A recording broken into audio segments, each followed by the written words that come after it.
We are live on YouTube with the news that Byron Leftwich has just been fired by the Bucks. Don, how you doing?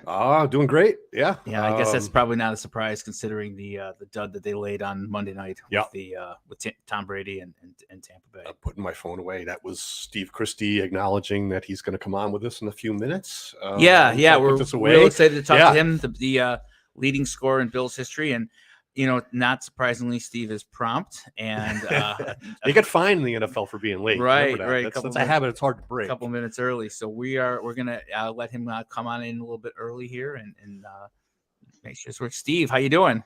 Good. How are you? Hey, we're doing great. Good to see you. Where are you calling us from? Lakewood Ranch, Florida. The opposite of the Great White North. you would today's weather is the word here. Yeah, it's raining in like high 30s.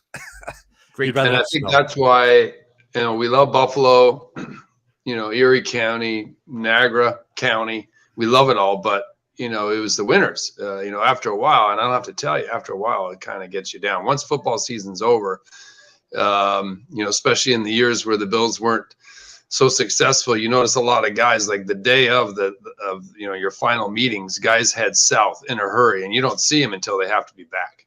Yeah, it's funny. My office was facing One Bills Drive, see who was going in and out, and you're exactly right. You'd see some very nice vehicles going very fast away down One Bills Drive, and that for as much as the experience is great during football season and the camaraderie, weather-wise, you'd rather have snow. But you grew up not that far. Like, where in Canada did you grow up? How far was it from Buffalo?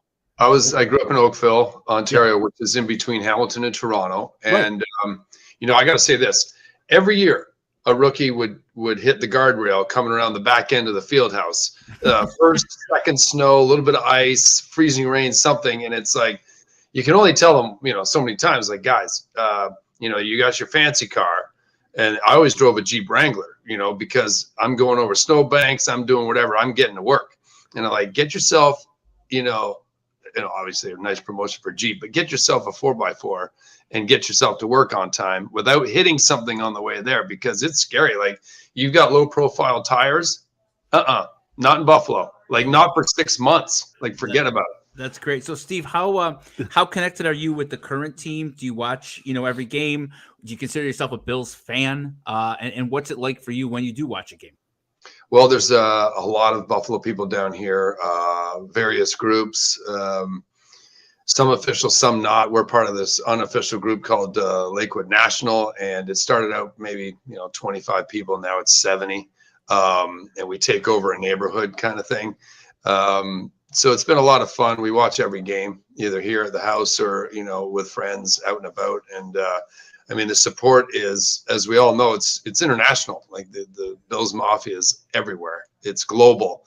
And with that being said, it's like, are you going to miss the North? I'm like, no, because everybody comes down here. And whether it's during, whether it's during the season or in the off season, spring break and whatnot, we see everybody from Ontario and Western New York that, eventually we'll see them down here. Yeah. We just got off a call with my career started in the ticket office, Steve, and it occurred to me during this playoff run how different it is just to buy and sell tickets, couple clicks of a phone, and it was such a heavy lift when I first started. So it'll air, I think, tomorrow or Saturday, but 2 of the 3 that I worked with are retired and live right near you in Sarasota. In fact, one of my friends, Paul, said that a friend of his just ran into you. I wish I got his name, but maybe when I find out, I'll text it to you. And but that just speaks more to how so many settle where you are for good reason.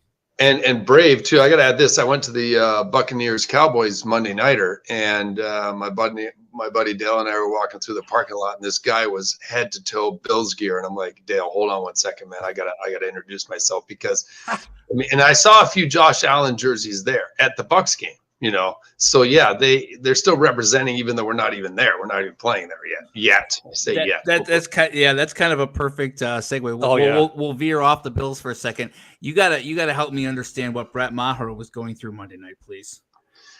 Well, one of my good buddies is Darren Bennett. He's the old punter from the former punter from the Chargers, and he played 1 year with the Vikings. So we talk multiple times a week, and we obviously kind of dissected that. I went back and watched the kicks on film. I taped the game, and he brought up a good point. And it's really hate to say it, but a lot of it goes on the holder. And I guess there's a bit of a record there of kickers struggling with anger. So Anger's the punter for the Cowboys, and I guess as a kicker, I would say, and I did it in Buffalo. Because I was lucky. I had Marv Levy and Bruce DeHaven. They listened to you, and if you had a situation, they certainly consider it. So when I first got there, I said, well, who are the holders? And it was Chris Moore and Frank Reich, and Frank was the best one. So that's who I got, and eventually I got Chris again because Frank moved on. But my point is, the Cowboys need to explore other holders before they did sign another kicker on practice squad as a insurance policy, as I guess you would call it. But there's a lot that goes in the hold, and I noticed that, for example, on one of the extra points where Maher missed wide left, the holder missed a spot by about 4 inches. So that does make a difference as you're approaching the ball, and the ball is supposed to be in a certain spot and it's not there. There is time to adjust, but in the NFL, there's not that much time. We're talking split seconds. So if you're getting a bad snap, you see it peripherally that the ball's coming and it's not where it should be. It doesn't happen often in the league, but to get a bad hold, you're already on top of the ball, ready to strike it. So if it's not in the right spot, you have to adjust, and that can be difficult. But the funny thing too is I read that because he missed the first 2 extra points and they missed the net, those kicking balls were gone. So they brought in new footballs.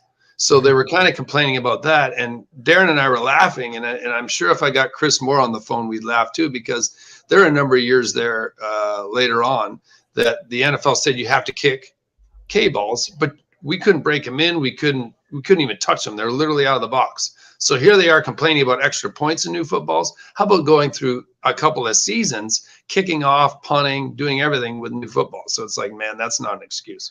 It's still 32 yards. Just hit the ball, right?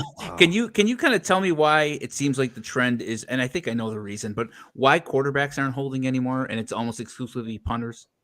Well, because there's just so much time for specialists to work on it together. You travel in threes, right? Ethan Albright, Chris Moore, and I were Chris, and Ethan were my memory of hanging out on the golf cart in the field house. Exactly. And then of course before Ethan was Adam Lingner, and I got to say this, man, I was spoiled rotten with those with Adam and Ethan, man, awesome long snappers. And the thing about it is, you never take it for granted. I coach high school down here, and our long snapper was pretty good, but every once in a while you get one. And, my guys are pretty young and they don't adjust like we do. So, I was very fortunate to have those two in Buffalo, and especially in bad weather. A bad snap with bad weather can really put things off in the kicking and the punting game. Yeah. Going back to Dallas's situation. Did you say the holder's name was Anger? Brian Anger, the punter. Okay. For I didn't know that. And when you first started talking about this, I thought that somehow at the game he had struggled with anger. And I'm like, man, you read probably really well. Yeah, he probably did. Well, don't get me wrong here. I'm not putting it all on no. I just thought you partially they need to share responsibility. Now the thing is, I always say this, and I know some NHL goalies, like kicking and goaltending is very much the same. You miss, it's on you. They score, you're the one taking the puck out of the back of the net. Like, it's regardless of the situation, ultimately you're the one that has to, burden the miss or the goal. So, I mean, that's part of the job. But in this case, like I said, I think some responsibility can be shared around. Which do you think is harder, snapping or holding? Oh, I would say snapping, although, holding, you have to have good hands and you have to be pretty quick about getting the ball down. But I think snapping's harder because although they've changed the rules as far as how they hit the center, but back in the day, Adam and Ethan would both complain that they were getting hit right on top of the head. Now they've changed that rule to protect them more, but I don't know if it's accurate or not, but I know Ethan's had numerous back surgeries since, and it's from that impact, literally on top of on top of the helmet. Instantly, as soon as you let go of that ball, you're getting, because sometimes the long snappers sometimes they might be the backup center, but they tend to be a little undersized by 30, 40 pounds compared to a center. I remember a conversation I was with Adam and his wife Marcy many years ago. I forget, it might have been a Christmas party or something, and we got talking about the Scott Norwood Super Bowl 25 wide right. And I forget how it even came up, but I remember that Marcy jumped in and said, because Adam kind of was describing the play, and she said, and the snap was perfect. Like, she wanted to make sure, for the record, that never crept into the conversation. That's I don't know, Steve, if I've ever talked to you about this, or when you joined the Bills. First, I want to talk about when you came onto the team in it was 1992, because Scott Norwood, 1990 was the Super Bowl. It came back for one more year, and then you came in 92. But before that, we like to talk with former players about just how they got into the league, how they were drafted, or you had kind of an interesting path into the NFL with the CFL. What do you remember about that you can share with us? Well, it's kind of funny. Back then, I came out class of 90 from William and Mary. So already it's a small school. I was fortunate enough to take part in the Senior Bowl, and I'll get into a little bit of story there. But, you're coming out of a small school. I worked out for a number of teams, Cowboys and Raiders and Chargers. And the Chargers worked me out and didn't know that they already signed John Carney. So by the time I got off the field, somebody's like, they signed Carney. I'm like, well, I'm not going there then. I mean, John was obviously arguably the greatest kicker in Chargers history. So I wasn't going there. But back then, the CFL draft was and it still is, for Canadian citizens only. But they would have the draft before the NFL draft. So Hugh Campbell was the GM for the Edmonton, back then the Eskimos. Now they're the Elks. I was drafted first round, 6th overall, and I was going to punt and kick there. But because the NFL draft hadn't taken place yet, I basically gave the old, respectfully, I'm going to decline and see what happens down south first, which was a commonality for certainly the higher round picks in Canada. The thing is, back then, the NFL draft was 12 rounds. My agent, Gil Scott, called Mel Kiper and said, hey, where do you think Steve's going to go? As a kicker, you're not going that high usually, and certainly not from a small school. So he was kind of predicting, 3rd to 7th round, which I thought was quite complimentary and generous. Well, it turns out after 12 rounds, I wasn't drafted at all. So I'm the guy sitting, sitting with my buddies waiting for the call. And the first call we got was at somewhere in the 10th round. And it was the Buccaneers, who I never even talked to. I didn't know I didn't know I was on their radar. So I get a call saying, we're going to try to draft you in the 12th round. I said, oh, wow. Okay. As a kickoff guy only. I said, well, it's better than nothing. So the draft finishes. I get a call right away saying, yeah, we still want to bring you in and, fly you down to Tampa. So I did. Literally got in the locker room. Ray Perkins, the head coach, with his old Alabama Southern accent, said, boy, we want to sign you right now. and I'm just like, okay. Like, I didn't know the terms. Literally just walked in there, and I'm kind of looking around. Like, Joe Ferguson still had his locker there. All that was there were a pair of cowboy boots. And unfortunately, they had either he retired or released them. He just forgot to get his boots. But I was like, man, I could have met Joe. But you're still kind of in awe. It's still the pros. And a lot of things have changed in Tampa, by the way, since then. But it was still kind of neat. But, at the end of the day, it's it was an opportunity to go down there. And I always joke with Maher Levy, because I'm like, coach, you could have had me for that Super Bowl. I'm just saying. You could have had me for nothing. My signing bonus was, they said, oh yeah, you're in the league, you're making all that money. Well, my signing bonus was $3,500 back in 1990. And that basically was last month's rent, had to pay tax. I'm like, who's this Canadian dude? He's going to run out of the country without paying tax. So they got me there. So at the end of the day, it's like, yeah, I better get this job or I'm going back to Edmonton. And that was basically how it started. Wow. And then a quick story. Yeah. We play the Falcons at home. We win. It's about 3/4 of the way through the season. They fired our coach. And basically we walk in for the team meeting. The owner comes in and says, I fired Ray Perkins. And that was pretty much it. Ray comes in, says goodbye. And our new coach was Richard Williamson for the next season and a quarter. He gets fired after 3-13. They bring in Sam White, and I'm just like, man, nothing against the Bucks, but this is crazy. 3 head coaches in 3 years. Polian calls. Bucks put me on plan B free agency. They're kind of messing around. And we just walked. I said, this is crazy. And Polian was like, no, you're coming up.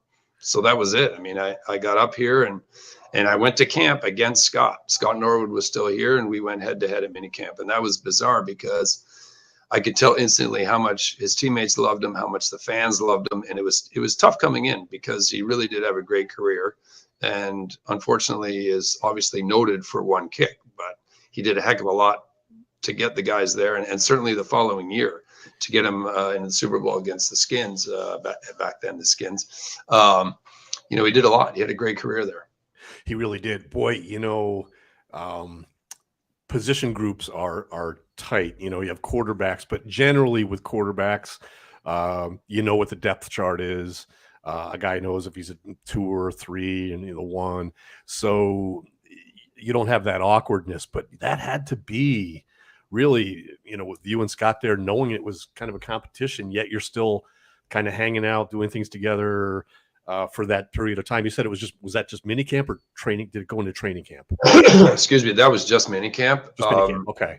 I think I was told afterwards that Ralph Wilson, who watched us kick, wanted to make sure that I was who they thought I was, and that they didn't make a mistake bringing me up, and right. they based business decisions sort of thing. Like they kept Scott until the end of minicamp, sort of thing, and that was it.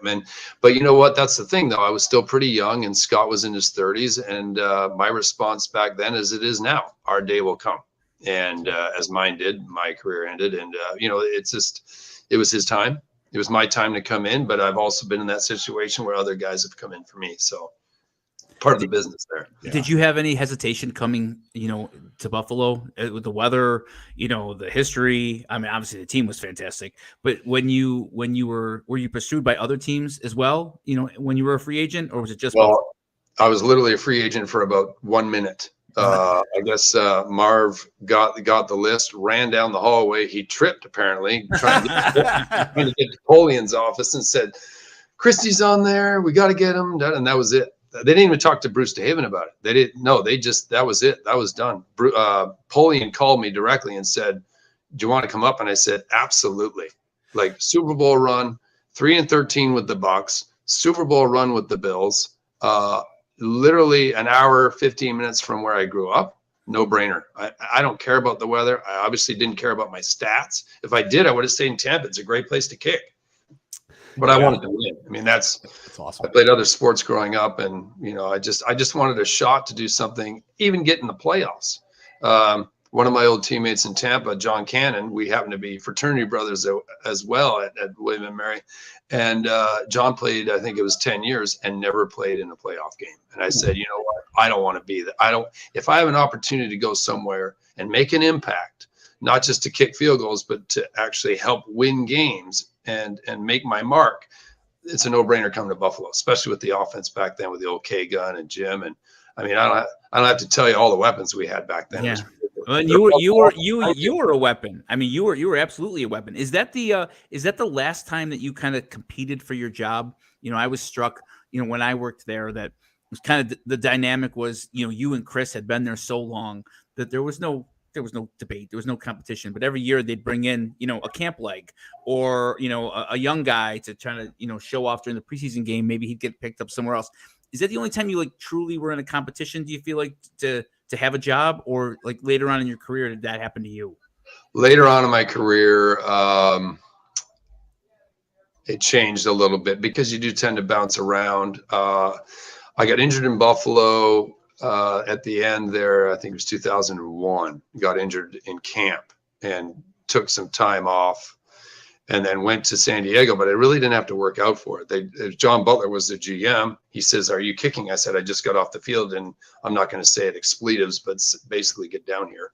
And that was it. I signed with San Diego and ended up doing 3 years there. But then after that, I thought I was done. That was 14 years for a guy who didn't think he was going to make it at all. So Yeah, quite happy with that. I was doing landscaping in our yard in Niagara-on-the-Lake at the time. And the phone rings and the Jags called and said, "We drafted this guy. He's struggling." It was Josh Scobie. And can you come down here? Basically, almost like a scare tactic. Like, let's bring this old veteran in here and, maybe something will rub off. So in 8 days, neither one of us missed. So I went into the vice president's office, who I knew from the Buccaneers, and said, "Look, cut me. You guys are fine. This kid's good. You don't need me around. I'm old news, and your kid, Josh, is going to be great." And he was. He had a great career in Jacksonville. that's interesting. So they released me, and as I asked. So as I'm on my plane, I land in Newark. I get a call from the Giants. I said, "Well, wait a minute. I'll see you tomorrow." It was after 9/11. You can't just start throwing stuff around.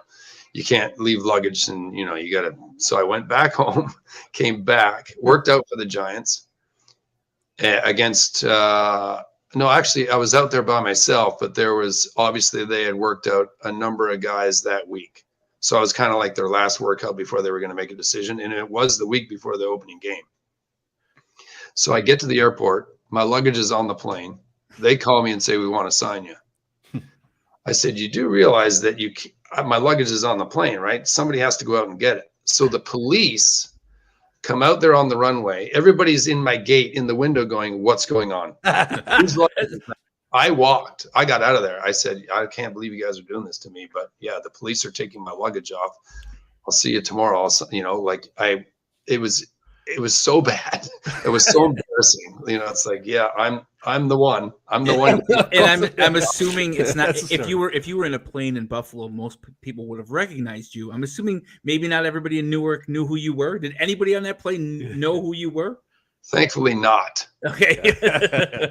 And they had no idea what was going on. Like I said, I ducked my head. I got out of there. I got my luggage off, took a shuttle back to the hotel and signed that the next day. And I was a Giant for a year. That's wild. I remember you talk about Chris Moore. I recall that he was brought in to challenge Rick Tootin, who was the team's punter for the Super Bowl. And I didn't realize the team, I thought Tootin was punting fine. Obviously, you always want to get better, and competition makes everyone better. But I had heard Chris came in for, a tryout and did awesome. They signed him, and I just heard Rick Tootin. It went around the building that he was furious, swearing on his way out the door. It's a cold business, yeah. And you've been on the other side of that too. I was thinking back too when you said Marv in 1 minute wanted to sign you and Tripp going down the hall, but he was a special teams coach in the league for many years before he was a head coach. So we probably had connections all around the league, and probably someone there that he knew was like, "Hey, if this guy's ever available, snatch him up," and he did. But sidebar to that is that Marv Levy coached my head coach at William & Mary, Jimmy Laycock, who ended up staying there for 39 years. He coached Tomlin and McDermott and myself, John Cannon. There's a William & Mary. We're not exactly pumping guys out in the league. In fact, I think we're doing pretty well on the coaching side versus the playing side. Yeah. But Marv had that link to William & Mary already, and the other coach that coached Jimmy Laycock was Lou Holtz. So Levy and Holtz coached Laycock, who coached the few of us who made it. So it's pretty cool. Wow. That's very cool. Can you maybe tell people you and Chris, you and Chris Moore, and the dynamic between the two of you? You guys probably couldn't be any more different personality wise. Chris is this big strapping guy from the South. Accent, chewing tobacco. Just pickup truck, right? Like he wakes up and he's Southern, and you're, this Canadian guy, and obviously smaller than Chris because Chris is a big guy. You guys kicked together what, 9 years? 8 9 years. Roommates at home and on the road. For everyone that doesn't know, you do stay in a hotel the night before home games as well, and what a fantastic guy. Like, just what a great guy. And we had a lot of fun together, especially at camp, because camp gets old, camp gets long, and you find your ways to amuse yourselves. And no, we just had a lot of fun. And we actually, we had our townhouses. We lived over at Stepping Stone off of California there near the stadium for quite a while. And we were around the corner from each other. So, yeah, I mean, I was really fortunate to have really good teammates like Chris Moore. Yeah. And then your relationship with Bruce DeHaven, can you like obviously just that familiarity between the 3 or 4 of you? You had Adam, and then you had Ethan. It's pretty rare to have a group, because that's it. That was the special teams. Like that was the room, that was the meeting room. Like that had to help you just feel comfortable in all situations. That would arise, right? It's the same 3-4 guys year after year after year. Yeah, it's funny you mentioned that, because Bruce and I were sitting on the bench at practice one day. We weren't saying anything, and somebody came over and said, "You guys aren't talking." And Bruce said something like, "Well, when you know each other as well as we do, there's not much left to say." And because we, like you said, we spend so much time together. Chris and Ethan or Adam and I were expected at all special teams meetings, which I'm very thankful for now, because now I can understand coverages and returns and whatever. Like, it was good to be in all those meetings. That wasn't necessarily the case with other teams. But yeah, we were heavily involved with special teams. And then when Bruce left, Chris Moore and I actually had rookie meetings on Fridays because the guys, Bruce was gone, so we had a kind of a gap. And you ran the meetings in 2000, Steve. Yeah, I remember I was there. And I were trying to help the guys because there were so many questions, and that's it was amazing to watch you and Chris, and you could tell that you guys had been not just the kicker and the punter, but were a member of the special teams. That you guys understood everybody's role, on a kick coverage, on a punt coverage, on a punt block. It was amazing to watch that you guys had kind of taken on all of that responsibility and all of that information and knowledge over, you've been doing it a decade. I mean, you guys ran those meetings for a while. I was there. Yeah. And it was fun. We learned a lot too by trying to help guys in different positions. And a lot of it too is with the younger guys, it's not just specifically special teams. It's like, hey, what are you doing off the field? This is an opportunity that's going to come and go pretty quickly. The window of opportunity here is small. I think the longevity in the league right now is a hair over 3 years. And which means a lot of guys that you see on the field may not even be vested. So it's, so we also help guys with, hey, man, you can't burn the candle at both ends. And you do whatever you want in the off season, but during the season, be committed to this job and this opportunity. And it's all through my career. I've had guys that, hey, man, if you don't mind, I know I'm just a kicker, but give me your ear for a second. I got to talk to you about something. Yeah. And the same thing as San Diego, where certain times during special teams meetings, Darren Bennett and I would turn around and there's 8 guys asleep. I'm like, oh, man, we are in trouble on Sunday. Because they're not returning or they're not covering, and it's going to come down to us. And believe me, you don't want to see Steve Christie make tackles on coverages because it's ugly. And even if I get the guy, it's ugly. But most often, I probably wouldn't get him. Yeah, you've been. One of the guests we had, Don Beebe, had his penchant for in his career for just being involved in memorable plays, and I kind of put you in that category too. On both ends of the spectrum. And like, unfortunately, the one you just mentioned with, the game in Tennessee that you were at, you got put in a tough position there. And then in the Super Bowl, you kicked what was then the longest, a 54-yarder, the longest field goal in Super Bowl history up until that point. And then naturally the comeback game. I mean, they talk about Frank Reich's hands were the last hands to touch it, but you were the last person to put any part of your body, your foot on that ball to send it through the uprights for the greatest comeback in playoff history. But maybe touch on those 3, what you remember most about those 3 plays in those games. Well, I think the Super Bowl record still stands for now. Oh, nice. But I'm pretty sure that the way guys are hitting the ball these days, someone's going to break it. It's inevitable. It's going to happen. But that was a situation where it was funny because, when you get, even though we lost, you still get a ring. You get the AFC Championship ring. And Ralph Wilson, when he was, handing mine over, he basically said, well, I just remember Coach Levy putting you out there, and I don't know how the heck it was. I don't know how long it was. And we were just wondering what the heck you were doing out there. And then he gave me my ring. I said, well, it went in, right? I mean, that's the good part, But unfortunately, it was in a loss, as we all know. But it was nice to have that opportunity in such a venue as the Super Bowl. Yeah. The comeback game was my first playoff game. So, and I've told this story, I don't know how many times, but at halftime, we're all sitting there, and our row was pretty funny. We had some characters, BB and Metzelaars and Chris Moore and Tasker. I mean, we had a pretty good row, but we're all kind of sitting here going, man, let's just make this respectable. We're at home. It didn't sell out. The weather's kind of crummy. It's just one of those days. And Daryl Talley's running up and down the locker room going, all right, boys, it's not over. It's not over. And we're just like, okay, it's Daryl. It's Daryl being Daryl. God love Daryl, right? So we go back out, and as we know, Frank threw a pick six. So Chris and I look at each other. We're like, man, nobody told Frank. Like, what's going on, right? But then things changed, and what a game to be a part of. And then, lining up for that last field goal, it's kind of like, man, I just hope I make it, because I was still playing in the shadow of Norwood, right? And I just, let's, whatever it takes, just kick the ball through.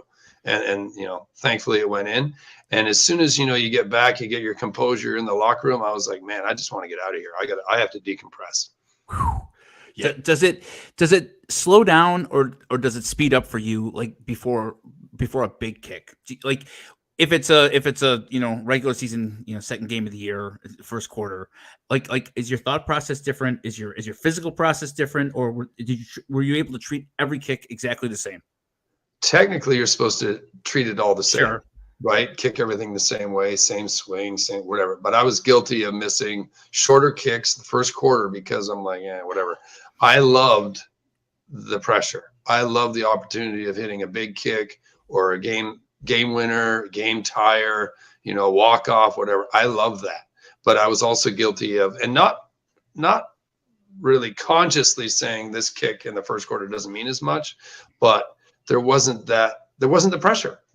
I love the pressure. And that's what I try to, get through to my kickers now. It's like, man, you want that opportunity at the end of the game, but also don't forget those 3 points in the first quarter may mean something.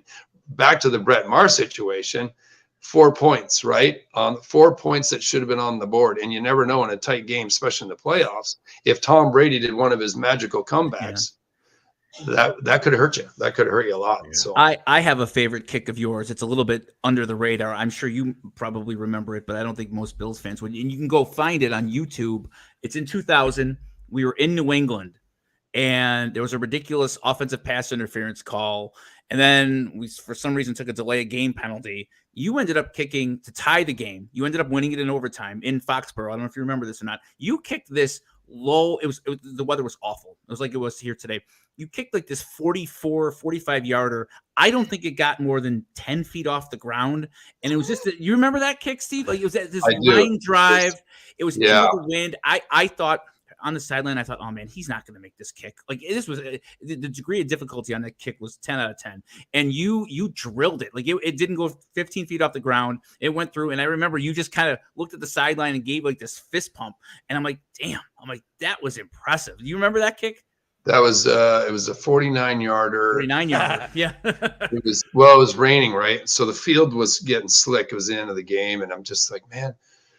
But you always tell yourself when it's in the wind like that, you do have to keep it a little bit low because obviously from that distance, it's quite possible that you'll end up hitting it too high and short, right? It won't even make the target. So what was weird about it is it almost seemed like I bent it around the line and somehow made it in. But yeah, it was ugly. But Bruce DeHaven always said, you know what? In the record books, they're all line drives. Nobody cares what it looked like. It looked beautiful in the box score. We have a listener who's listening right now who asked a question. He said, Steve is the best Bills kicker ever. What is your opinion of Tyler Bass and how impressive he's been in his young career? Oh, he's been outstanding. I'm a big fan. I just social media, whatever, I encourage him to continue on because you know what? As we get in deeper and deeper into the playoffs, even Cincinnati coming up, these tight games, he's obviously well equipped to do the job, and he's done a great job so far. I'm just glad we have a solid guy wearing number 2. Hey, that's right. There you go. You talk about the psychology of kicking, how you embrace the pressure. Every Bill or every NFL fan sees this practice of a potentially game winning kick, game tying kick, whatever. And the other head coach does the icing thing, the timeout right before. Would you ever think, I know it's hard to quantify, but did that ever work against you? Like, oh man, it just messed up my rhythm or whatever. Like, what are your thoughts on that whole process or that line of thinking? I get the idea. I get, the whole concept of if you've got a timeout to burn, you're trying to get the kicker off his rhythm or his mental state, his concentration. But excuse me, I always said, you're gonna ice me, right? And then my response was, well, I am Canadian. So you're wasting a timeout. In fact, and I still do it now with my guys. I'm like, look, you walk away, you say you want to call a timeout, you walk away and you put the kick in perspective. Say the Houston game. It's a 32-yarder, right? Put it in perspective. You hit this kick every day. This is something you do in practice every day. And just swing, don't overhit it. Just put it through, do your job. And the other reason why I say, walk away from the line of scrimmage is the other team's chirping, right? They're giving you a little earful of, they're also trying to get in your head. That timeout is also for them, and you can hear it. So I'm like, guys, get out of there. I did the same thing. I'd walk away, put the kick in perspective, and then do your job. That's it. And I was also sort of inspired when somebody gave me a timeout like that, because look, I'm going to bury this thing. Thanks for the timeout. All you're doing is delaying your pain. Yeah. Do you have a memorable miss? Do you have one that sticks with you? Yeah. I think it was our opening game in San Diego. I missed a potential game winner. That's one I should have had. Yeah, I came off, it went wide left, and that's one I regret. Probably the most of all. I don't remember. 98. I think that was Wade's first game as head coach. Rob Johnson. Rob Johnson started. Yeah. Flutie came in. Something like that. Right. Yeah, I vaguely remember that. Do you have can you give us kind of a funny story, either from the locker room or the field, like while you're kicking, maybe of an offensive lineman or defensive lineman? Because I noticed a lot of interactions with those guys, during a extra point or whatever. They're not always the most serious plays in the game, right? Especially when the extra point used to be, 19 yards or whatever. So do you have a memory or something of something ridiculous that might have happened like during or after a kick? Not really, but I do remember a funny story with Ethan Albright. We were playing the Ravens and the field was really chopped up. And unlike Ethan, the snap came back low. It kind of skipped and it hit Chris's knee. And it popped out. And so I dove on it. And it was right at the end of half. It was one of those, hey, let's try to get 3 points on the board before we go in. So I jump on the ball and the play's dead. We're walking off the field. Chris and Ethan and I are walking off the field together. And Ethan goes, why are you covered in grass? I was getting your snap. Like he didn't know. He didn't know that, he knew that something happened. He just didn't know that it was kind of on the rare occasion, like probably the only time that happened. And he was kind of shocked, like, what? I said, yeah, you hit Chris in the knee. It was one of those things that bounced the wrong way, hit Chris's knee and popped right out. We were lucky to get it. But yeah, other than that, really, I mean, it was kind of business as usual with a lot of the setups there. Yeah. So he didn't remember that you just had to dive on the ball. Like, hey, Right. this happened like 2 minutes ago. He didn't see how we got the ball. He didn't funny. consider that it would have been me that did it. So maybe before we let you go here, Steve, with all the guys, we play a fun game. It's called the 2 minute warning. Oh, yeah. We ask 10 questions in like 2 minutes or so, and just to elicit some interesting responses. So Don, you can go first. I will. I won't be disappointed if one of the answers isn't one I anticipate, but I'm getting ahead of myself here, but we'll see how this plays out because I think we might have the same answer on one of them. But all right, so 10 questions. We're looking up, Steve, at our big board. You're wasting time here, Don. No, I'm gonna work once we hit the ground running. You're trying to ice me. You're trying to ice me right now. Yeah. That's exactly The right. clock hasn't started. Here we go. So the most interesting place to watch a Bills game or any NFL game for you? I love the stadium. Just home field advantage. Love it. 3 people you'd want to dine with, dead or alive. Oh my goodness. You got me there. No answer. Pass. We can come back to it if things formulate. So here we go. You're entering an arena. You dry ice. With dry ice, what is the song you want to enter the arena in with? Probably something by Tool. Love Tool or Rush. Hey, there we go. Thanks. I was hoping for Rush. Yeah. There you go. It was best concert ever. Tool in Tampa I took my 19-year-old daughter, Claire, and it was the last tour, the Fear Inoculum tour. It was incredible, really incredible. Light show, the music, the sound. It was, and we go to a lot of shows, but different kind of music too. I'm also a bit of a deadhead, so I mean, I'm covering a lot of music here in between that, but I'd have to say the Tool concert was my favorite. There you go. Good stuff. So from your memories back here in Buffalo, your favorite restaurant and your favorite dish at that restaurant? Oh, wow. There's so many in Buffalo. I'd have to say Duff's Chicken Wings. That was a pretty steady go-to. Sorrentino's Pizza. I mean, there's, Buffalo food, man. You can't beat it. We're still working on we have a Casa de Pizza down here. It's also outstanding. I mean, Buffalo food is arguably, the best in the country. Your Casa de Pizza. That is the connection that I had with Paul McDonald from the ticket office. He knows someone that owns that restaurant. I think that's what it is. If you know the owners, we'll make these connections happen. So go ahead. Favorite cartoon as a kid? Probably Peanuts. Nice. It's a popular food, but you hate it. Popular food, and I hate it. I don't hate any food. That's just it. I eat everything. Fair enough. Give me, who's your favorite NHL team and who is your least favorite NHL team? Well, okay. I don't want to upset any Sabres fans, but I grew up outside of Toronto, so I'm a Leafs guy. And because of that, team I hate the most, I don't know. That could be a number of teams. The problem with the Leafs is I'm 55. That's the last year they won the Stanley Cup. So it's like, who's our rival? But I'll say this. I still follow the Sabres, and I also follow the Lightning, being in the Tampa area.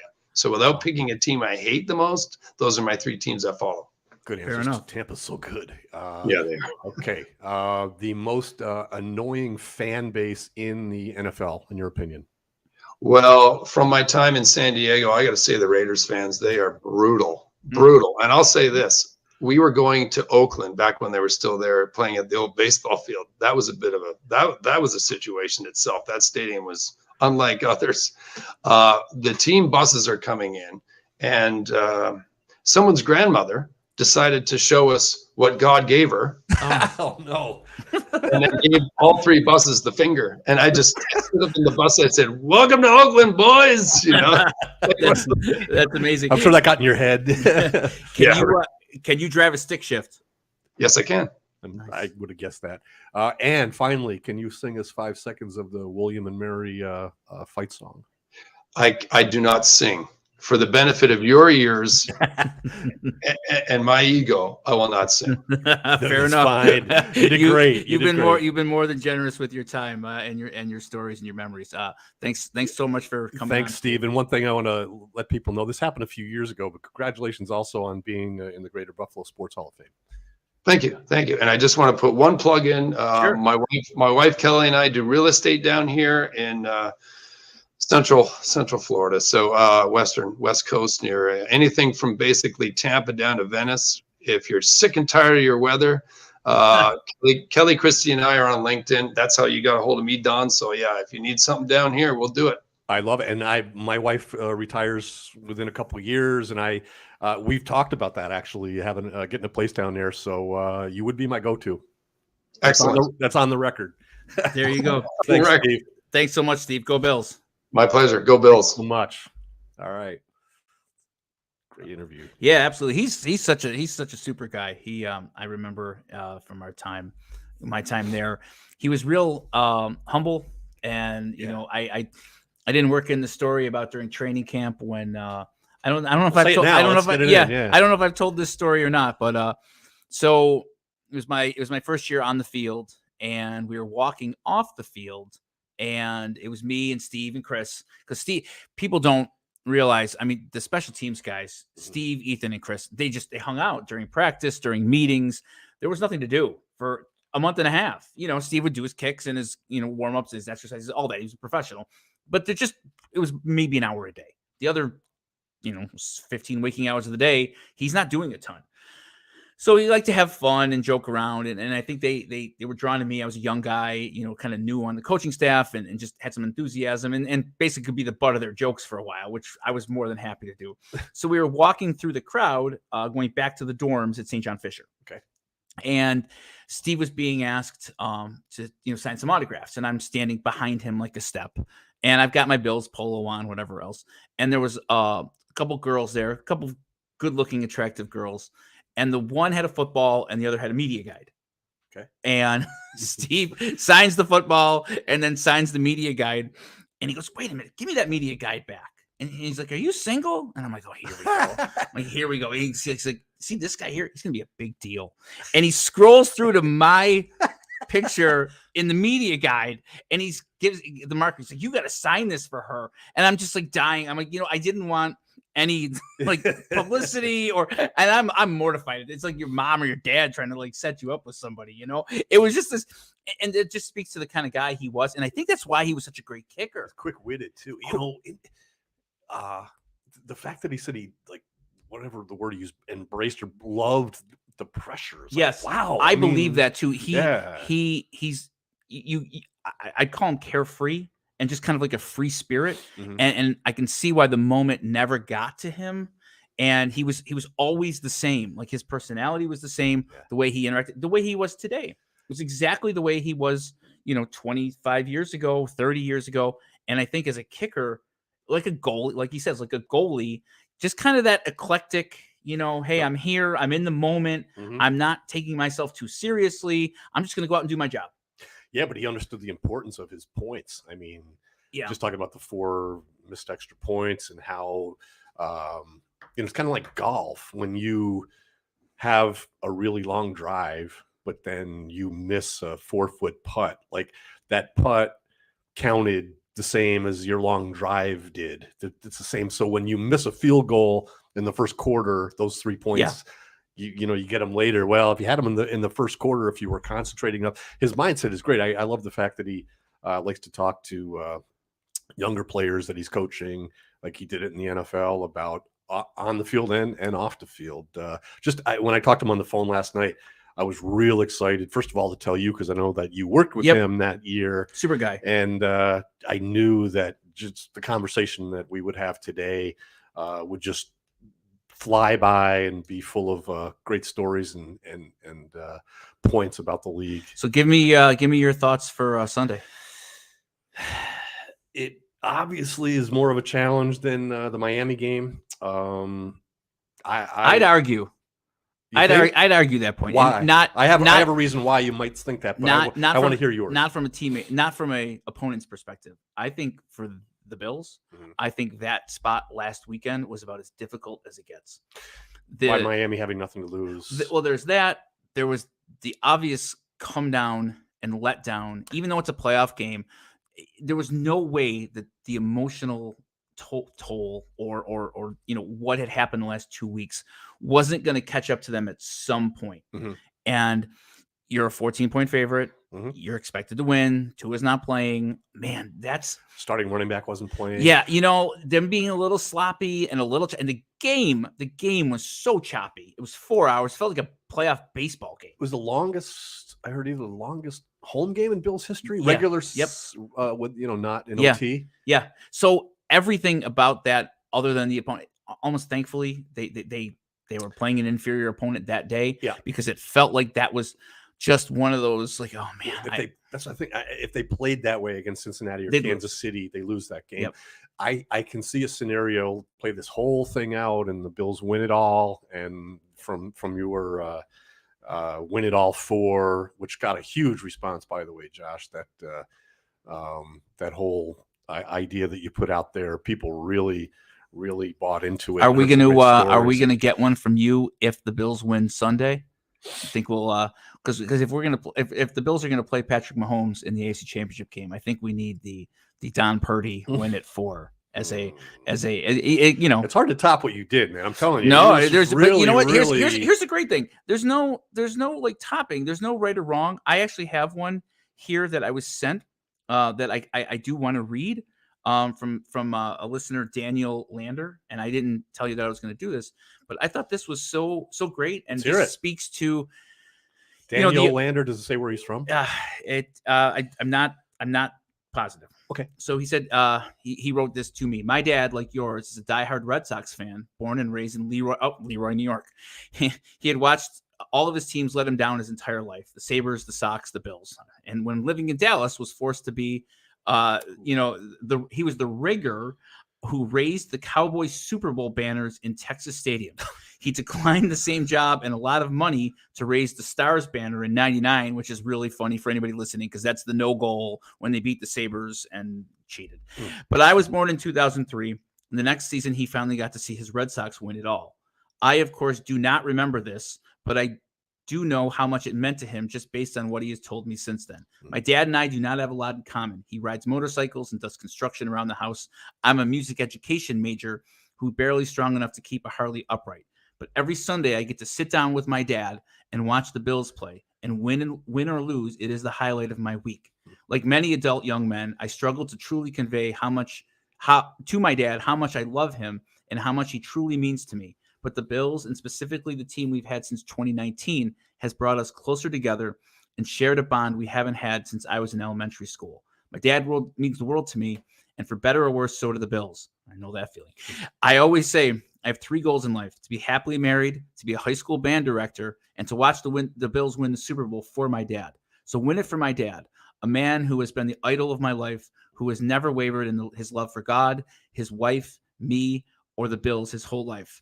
I tear up thinking about it, imagining watching a kick sail through the uprights with my dad, getting to see him lose 50 plus years of pain and disappointment, and the chance to hug him, cry, and have no shame knowing that for the rest of my life, no one can ever take that moment away from me. Thank you for this idea, all the Cover One content, and of course, go Bills. Wow, Daniel. Yeah. That was. I feel that. I feel, could you imagine having to hoist up the banners for the Cowboys as a Bills fan? That's grim. Living in Texas. That's almost a parody. Yeah, it's when I first read it, I'm like, is this guy serious? I'm like, is this really for real? You couldn't choose a more painful. Yes. I do appreciate the fact that he then declined the Stars banner in '99, because that was just a brutal loss. But wow, we don't know Daniel, but you feel a bond. Did he email it to you? Yeah, part of your email. Yep, yeah. BuffaloJC3@gmail.com. If anybody else, wants to write in, we're happy to share these. Hopefully as the playoff run goes along, and I feel a bond. With my dad no longer being here. Football brings people together of all different, races, religions. It's such a bonding experience. Looking it through a parking lot, before a game, it's amazing. The sense of community and the sense of pride and even the familial bonds of people don't have close families or they don't have a lot in common. Football, I mean, I watched with my 81-year-old grandma, mother-in-law, Yeah. Well, what Daniel said there is kind of a microcosm of that, just how different he and his dad are, yet he, that is their one of the strongest bonds that they have. So that was yeah, you want them to win. You want them to win it just so much for other people. It's like giving a good Christmas gift, right? It's better to watch the people around you. I want to watch Jody and I want to watch, my buddies. I want to be with them if they win. Well, oh my gosh, yeah, and think of all the players that we've spoken to, and whether they say it directly or you read between the lines, how proud they are of their team, how special their experience was, all the friendships they made, how proud they are, as they should be, of winning 4 consecutive AFC championships, something that it's hard to imagine happened. Even the Patriots never did that. And then they talk about watching this team and just, what it would mean for them. That's how you started off yours, talking about the players, some of whom we've talked to, some we haven't, but it's always there. Just kind of casting a fog or a pall over what should be, their most proud association professionally, that is with the Bills, and it just all goes It'll away. all go away forever. Yep. forever. It will go away, and it will not be an asterisk. It will not be a footnote. It will not be, in the paragraph somewhere. A guy like Steve Christie, oh, well, he was part of 2 Super Bowl losing teams. I mean, my God, the guy had a 16-year career. He was amazing, but he never won the Super Bowl. Well, he wasn't put in that position, so. But his team did, and it's still his team. Right, correct, absolutely. Just a little side note here before we spin the wheel of coaches live, which was a surprise for you, Don. My wheel source came in, and I think this will be kind of an interesting one. We've mentioned him on the show before. So we did go through the process yesterday, and shout out to my good buddy Pat Walsh, who slayed the Ticketmaster demon and scored us tickets for the Bills Chiefs AFC Championship game in Atlanta. He's got some connections. I know. He does really well with Ticketmaster. He goes to a bunch of concerts. He got the pre-sale code at 10 a.m. because he's a club seat member, and it was really interesting just watching, my friends and Jody stress out. She didn't sleep well. Wednesday night, or I'm sorry, Tuesday night into Wednesday, knowing that this was at 10 a.m. Yesterday. Did you happen to see the seating chart at about 5 p.m. yesterday of the Mercedes-Benz Stadium in Atlanta? I did not. All of the Bills allotted tickets are gone. So the NFL did, I believe it was 30% Bills fans, 30% Chiefs fans, and then 40% to the NFL and allotted to the general public, maybe meaning people in Atlanta, etc. So it was blocked out. So 30, 30, 40. So the Bills 30%, if you look at the seating chart of the stadium, they're all gone. They were all gone within like 2 hours. Whereas the Chiefs side, you couldn't buy tickets as a Bills fan on the Chiefs side because you didn't have the Chiefs code. Interesting. You only had the Bills code. So you go on Ticketmaster yesterday at like 5 p.m. and the entire side of the stadium is sold out. Wow. The other side of the stadium had tens of thousands of seats remaining. Wow. And I would sit here defending Chiefs fans, but they've hosted 4 straight AFC Championship games. Mm-hmm. The rub and the excitement isn't there, right? The shine of another.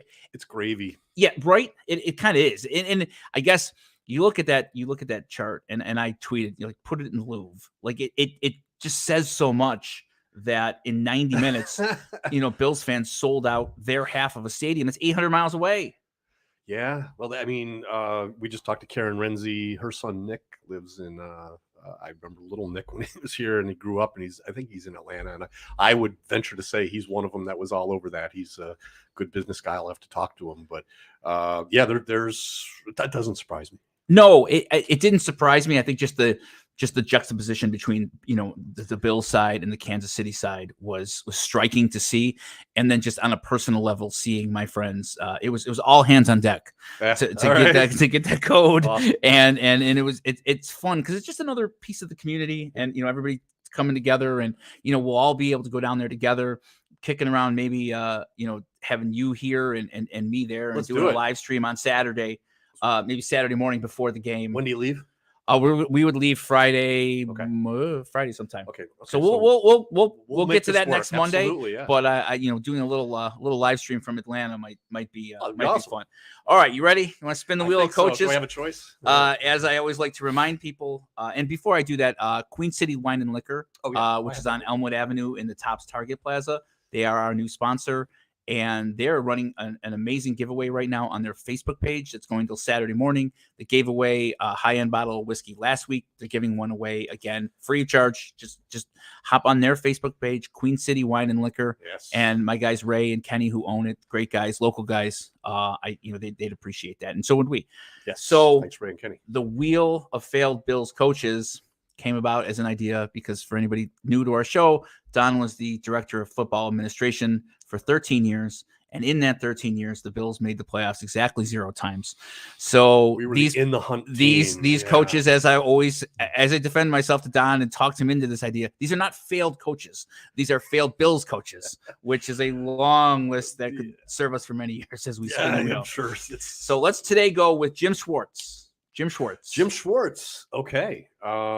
Jim, I like this one. He had been let go by the Lions. He was the head coach there, and I don't think he did too badly, but whatever. They just got itchy trigger finger and let him go. I think a lot of Bills or Lions fans were surprised. And the way it worked, kind of like what Steve Christie was mentioning too, about when another team has an obvious need, they snatch it right up. The Bills defense was not good, and he was out there and was offered, I think, was it Doug Marrone, to be the defensive coordinator. He quickly accepted, as happened a lot when new coaches came in. I was one of the people that would go pick them up at the airport. Mm-hmm. And so for him, they asked me to pick up Jim Schwartz at the Buffalo airport. And it was January, and I hadn't met him before. I knew what he looked like. He didn't know what I looked like, but they gave me his cell number, and we exchanged messages. Hey, I landed. Okay, here, I'll be waiting here. I'm the guy in the whatever shirt I was wearing. Hey, how you doing? And we went to my car, and we were before we even got to the car, there was a baggage handler in Buffalo, and said, "Oh, you're Jim Schwartz. You're exactly what we need." Oh man, good. And it made him feel good. Like, sure. Like one of the first, he hadn't even left the airport, and there was a fan. I like that was it. Just like, thank you, and had he already signed? He had agreed to terms. Okay. I don't know. He hadn't signed his contract, but I was waiting for him. And he knew the terms. So we're driving out, and the Buffalo airport, they had a new way of paying for your parking that was all automated, but it was new. There were no people there except for like in the very first one to the left. And I put the card in, and it didn't work. Was it the Bills card? No, it was like the receipt. Oh, yeah, the ticket. Yeah, and it didn't work. I tried it both ways, okay. And he's sitting there in the car. It's just embarrassing. Sure. And finally, the one person did come out, and oh yeah, we've been having trouble with it. It gave me a little redemption, and she did it or did something else to override it, and we got out. And he's like, "Yeah, so is that what happened when you guys signed Mario Williams?" Who, of course, had the private jet. That's was hilarious. And on the way to the One Bills Drive, man, he just unloaded about almost like he had felt a need to defend why the Ford family, he kept referencing the Ford family, let him go. He was surprised, but he knew that there were members of the Ford family that disagreed with the decision, but it was however many family members there are, it was 4-3, but you know what that meant or something. And I don't know, we kind of, I'm sure whoever would have picked him up, he would have shared the same story with. I don't feel like I personally evoked these stories from him. Yep. But we got along really well, and then we went to Detroit later in the year and won on an overtime field goal. And the team, Bills fans might remember, put Jim Schwartz on his shoulders and carried him off the field. It was just a regular season win against the Lions, but the point was, hey, you just won in a place where you got kind of screwed. He was obviously an NFL head coach, well known. He came across as like prickly. Was he? He could be that way. He was real confident, real kind of cocky. It's funny because after my Bills career, I worked for a startup company where it was up to me to there was some software that was beneficial to NFL teams. We signed a couple teams right away, and one was the Eagles.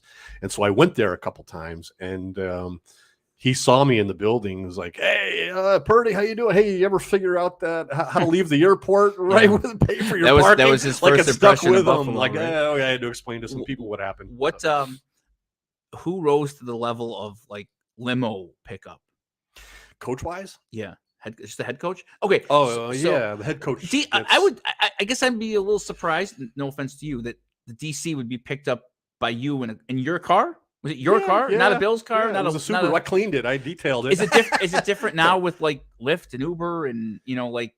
I mean, not black limousine, but the nice like Chevy Suburbans or. Well, here's the thing, and you know this, we've talked about it. Like when I was there, like Steve Christie mentioned, 3 head coaches in 3 years. It wasn't quite at that rate, but it was like every other year, a new head coach, a new staff. So it was far too often. Now, obviously, the Bills have found their winning formula with Sean McDermott and his staff. The only problem they have is they're so good, they have guys getting picked off. So. But they're basically able to keep that staff together. So in 2017, when new coaches come in for whatever reason, because one got hired and you have to replace them, I don't know how they're doing it now. I know what about player wise? Like who rose to the level of limo, private jet. It was Mario Williams. Yeah, anybody, like we talked to Kavika Mitchell the other day, and he was a guy when free agency opens on that Tuesday at 4:00 in the second week of March or whatever. It's an all hands on deck situation. Those guys that are brought in get all that treatment. Maybe not the private jet, but first class for sure. Okay. And they're brought in. It's a recruiting trip, basically. Sure. Yeah. So, they limo. Sure. Okay. It might not be you and the parking ticket and the credit card. Yeah. Jim Schwartz, like he said, he had agreed already. He was excited about the opportunity. He knew, Mario Williams, Darius, Kyle Williams, Jerry Hughes. They had a lot of names on that defense. They were good. Yeah. They just were underachieving, and he knew, and he did. I think the team ranked top 3 in the league. Was he here 2 years?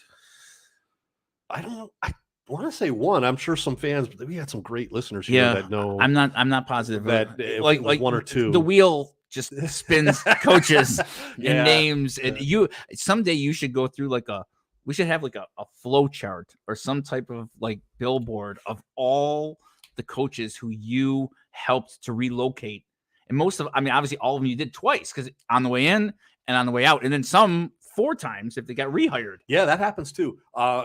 In the spirit of this little game or exercise that you're doing, I'll refrain from doing that so that it is authentic. And if you stump me, you stump me. So far, some of my stories have been more comprehensive or clear than others, but so far, I'm hoping the wheel sometime lands on a.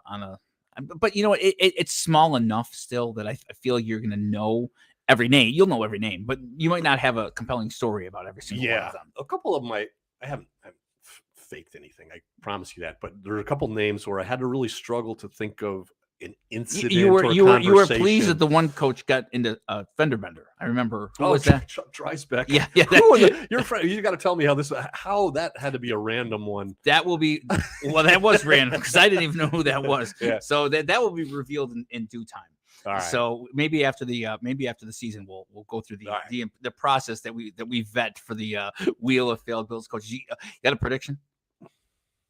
A nail biter of a win. A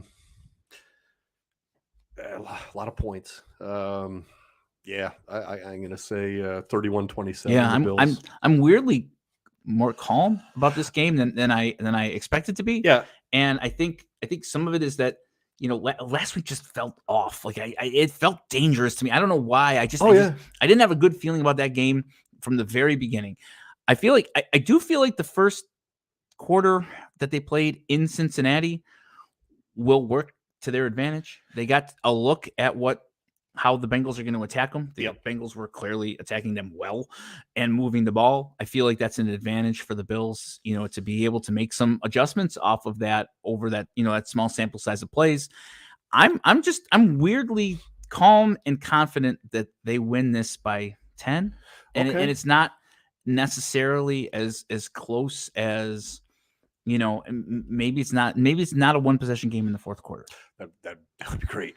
Something you mentioned earlier when we started talking about this is I can see where you play this whole thing out and the Bills finally win it. They will look back at the Miami game and say, you know what, I'm glad we struggled in that game. That was the escape. Yeah. Right. And it got us thinking, to whatever extent we thought we were the team of destiny that was just going to cruise and have every break go our way. Yep. We were reminded that we have to make our own breaks. If you play 4 playoff games, you're not going to play your A game all 4 games, right? Unless it's rare, right? And the odds are you're not. Good timing that your A game came against the Dolphins rather than either of the next couple opponents. One more question before we go. So, Chiefs, Jags, Saturday. Okay. The Jags win. That's Saturday, right? That's Saturday. How are you feeling? What changes? It makes it just exponentially bigger then, right? To have the AFC Championship game at home. Well, you talk about redemption. I mean, what an opportunity for redemption where you would have had the same thing last year, except you didn't know it. No, you know it. You know it. Wait, was Cincinnati beat Tennessee on Saturday afternoon. Oh, and yeah, the Bills yeah. Chiefs. The Bills Chiefs was the Sunday night game. They knew it was at stake. Yep. That they would have hosted the game. You're right. Because I kept saying before the game, if they win, they get Cincinnati at home. I said it Good probably for you. 15 times. Wow. Yeah. Yeah. Okay. Yep. For some reason, I knew that would have been the case, but I forgot when we learned that. Yeah. So here clearly you'd know it the day in advance, and it's just hard not to be real bullish. And it kind of maybe puts more pressure on you because you on paper your path to the Super Bowl, and even though somehow Jacksonville went to Kansas City and won, that would be super impressive, but you always want to be at home. Take that, and take that all day long, and take the football, the on the field out of it. Mm-hmm. Just having the AFC Championship game here. Oh, yeah. It's been 29 years since the AFC Championship game was here. The 30-13 game against the Chiefs, the fourth Super Bowl, the 93 season, correct? January 94. Yeah, it's been almost 30 years since that game was even here at all, which is pretty incredible if you think about it. They did it 3 times in 4 years, and then not since. It's a big game. I mean, it goes without saying, it's a big game. It's a spectacle. Like and the vast majority of people that would be in that crowd have never been to one. Mm-mm. 29 years. No, I mean, the vast majority of people wouldn't have been at that game. I was lucky enough as a kid to go to all 3 of the home ones. I know you've been to all 3 of the home ones, right? You didn't go to 88 or 92, right? And I would have gone in 88 had we beaten the Bengals. I was told to the AFC Championship game. That was I was not at the AFC Championship in Cincinnati. Were you watching anyone's dog during that championship game or no? No. Okay. I was not. That's funny. Just for reference, tweeted yesterday. Brad Lamb's play was 30 years ago. The AFC Championship game against Miami, and he had the reverse where he had told us on the show that he surprised Jim Kelly when it was him coming, subbing in for Andre on that play, and Jim didn't even know he was going to be handing the ball to him, and Don was gracious enough to watch Brad's dogs. That was part of your job description in 92, huh? We were good friends, and our wives, Angela and Amy, were good friends, and what happened was a group of wives decided that they were going to find their own way to Miami, and so Angela went. And they were like, "Oh no, who's going to watch the 2 Rottweilers?" And I'm like, "I'll do it. I'm here. Why not? You got a TV. Anything for the team, right? Yeah, sure. Anything for the team." And I think, we had some fun with that. And on the tweet, I think I said something like, analytics is it proven or proved? Proven. I know. That's why I always thought people write proved sometimes. I don't like that. Proven. It's proven. Prove it. It's proven. Proven. Yeah. I would agree with that he would have otherwise gotten 2 yards, but his peace of mind, knowing from his dogs were taken care of, got made at 16. It's there you indisputable. Go. We will leave everybody with that gem of information. We will see you Monday. Hopefully, Bruce returns. Yes. Haven't not worn the Bruce Smith jersey since the end of the Minnesota game on this podcast when we interviewed Daryl Talley. Hopefully, I will be sitting here Monday with the Bruce Smith jersey on. We will then get Don's Win It For later next week. And every time you come here, I see it's in your hands. You haven't put it on yet. Yes. Because I know you've washed it and Correct. You put it on here. It's like you're getting ready for a game. Correct. Yeah. So hopefully that happens. Hopefully next week we can hear Don's Win It For. And then I'm going to work, if they do win, and for some reason Jacksonville somehow beats Kansas City, I'm going to work on this guy over here to see if we can get his return to the stadium next Sunday. So we'll see everybody on Monday. Go Bills. All right, go Bills. Nice. How long was that?